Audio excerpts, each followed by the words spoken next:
Ron, I know that everything from baby formula to inflation to weapons for Ukraine to the first primetime hearing of the 1-6 committee to guns lands on your desk before it lands on the president's desk. But I wonder if you can just take me inside this moment for all of you at the White House.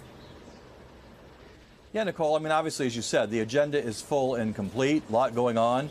But I think this gun issue has really hit everyone at the White House, starting with the president, of course, as you said, two primetime addresses in less than 2 weeks. And then that powerful statement yesterday at the White House by Matthew McConaughey, who's a native of Uvalde, and came to talk about his work with the families there. And so I think this is a very emotional time for us.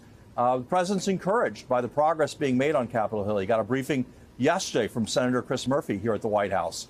But this is a time where the country and, most importantly, the Congress needs to answer the call of the survivors and the families of Uvalde when they said do something.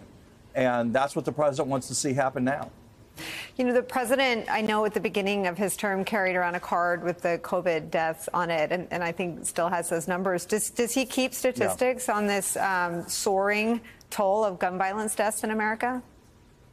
Yeah, I mean, the toll soars. We've seen countless mass shootings even since this tragedy in Uvalde, including the one in Tulsa that got so much attention. We see people shot in not mass shootings every day in this country, and that toll adds up too. It's time for Congress to act. The president laid out his agenda last Thursday. I understand that we're not going to get everything we want, but I think it is encouraging that Senator Murphy, Senator Cornyn, and others are working and making progress. That's what has to happen. It's not going to solve the whole problem. It's not going to mean an end to gun violence in America by far. We need to do a lot of other things too. But we need to see positive steps in the right direction at this critical time. You know, Ron, usually when a president has a priority, the most helpful thing a president can do is move public opinion. But on universal background checks, public opinion can't grow anymore. Supportive. You get 85% of all Americans that are for universal background checks. You've got large majorities of the American people that for a ban on assault weapons. The president led the negotiations, and I think you worked for him at the time when President Obama tried to do something after Newtown. Do you or he see anything in these negotiations that gives you hope? I do. Look, I think what the president can do here, as you said, many of these gun measures have strong support. The reason gun measures die in Congress is that apathy gets defeated by organized opposition from the gun lobby. And so I think the question isn't one of presidential persuasion, but presidential focus and keeping the focus on these measures. That's why it was important for the president to speak to the country last Thursday night in prime time. That's why it was important to have Matthew McConaughey here at the White House yesterday and Senator Murphy here at the White House yesterday. So I think he does have an important role here to keep the heat on, to keep the pressure on, to allow the families of Uvalde and the other survivors we've seen of these other tragedies through the years bring focus to it. You're right. This has been a long fight. President Biden was the chairman of the Judiciary Committee the last time Congress acted on major gun control legislation in 1994, 28 years ago. He got to know Chris Murphy well when Chris Murphy was the congressman from Newtown, lived through the Sandy Hook tragedy, and Joe Biden worked with him then to try to get legislation. I think the leadership of Senator Murphy, his colleagues in the Senate, Democrats and Republicans, are critical. The House is also working on this. The House passed legislation today. This is the time to act. Ron, will the president be watching the primetime hearing tomorrow of the January 6th Select Committee? He's going to catch some of the hearings, I know. Tomorrow, actually, he's in Los Angeles for the Summit of the Americas. And with the time difference and whatnot, I'm not exactly sure what parts he'll be able to watch. These are important hearings. And we've done our part here at the White House. The president made the decision to waive executive privilege and make documents available to the committee.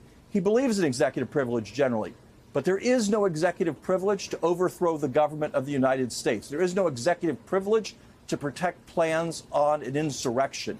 And so we've made documents available to the committee. Now they're going to do their job and hold these very important hearings.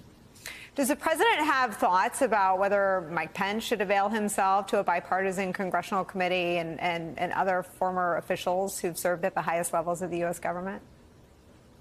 Well, he certainly thinks everyone should cooperate with these hearings. They are bipartisan hearings. We've got both Democrats and Republicans on the committee. They involve matters that should be of bipartisan concern. Our democracy, the ability of the voters, not conspirators, to pick the president of the United States, the ability of the lawful transfer of power that has occurred in this country for over 200 years to be continued. So I think he certainly hopes that everyone will cooperate with the committee in this investigation. Ron, I know that a lot of things come to your desk that don't get all the airtime that you guys sometimes wish they did. What are those things? And is there, are there updates on progress that's been made since baby formula and other things have been in the news that you want to share? Well, sure. I mean, I think obviously when the president got here, our first challenge was try to make progress on COVID. And between the vaccines, the boosters, and of course, our unprecedented rollout of Paxlovid, the anti-COVID drug, we've seen deaths drop 90% since he's been here. Schools are open, businesses are open. America feels more like itself again since that, with all that work. And now we've got coming up in less than 2 weeks, if all the approvals are finalized, vaccines for kids 0 to 5. We're going to finish the vaccination and be the first major country in the world to give mRNA vaccines to the youngest children among us. I think that's an important step forward. We inherited an economy that was dead in the water. 20 million Americans were relying on unemployment benefits to feed their families when we got here. That's down 95%. We've got the unemployment rate down to 3.6%, nearly a 50-year low. So we've solved the jobs problem. Look, that means we've got this big inflation problem, and we're tackling that now, too. That's the next big economic problem. After COVID, after jobs, now we have to beat inflation. The president has laid out a plan to do that. We're executing on that plan. We're going to make progress on that plan to bring prices down. So that's the progress we're making. We have, as you say, problems every day at the White House. You worked here, Nicole. The nature of working here is that every day someone walks in with a new problem. We're tackling those problems, getting the country back to a better place, building a stronger America. Ron, one last question. There's a sense that nothing less than the future of our democracy, whether or not we remain a democracy, is on the line. But there is adjacent to that a lot of defeatism among Democrats about their prospects in the midterms. How do you get your side back on offense?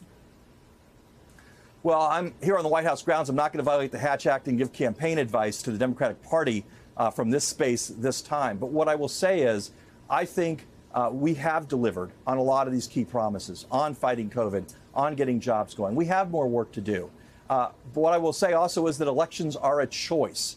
And without engaging in election advocacy here from the White House, I do think that choice, the difference between the two parties, is clear. And I think that's going to really shape the fall elections.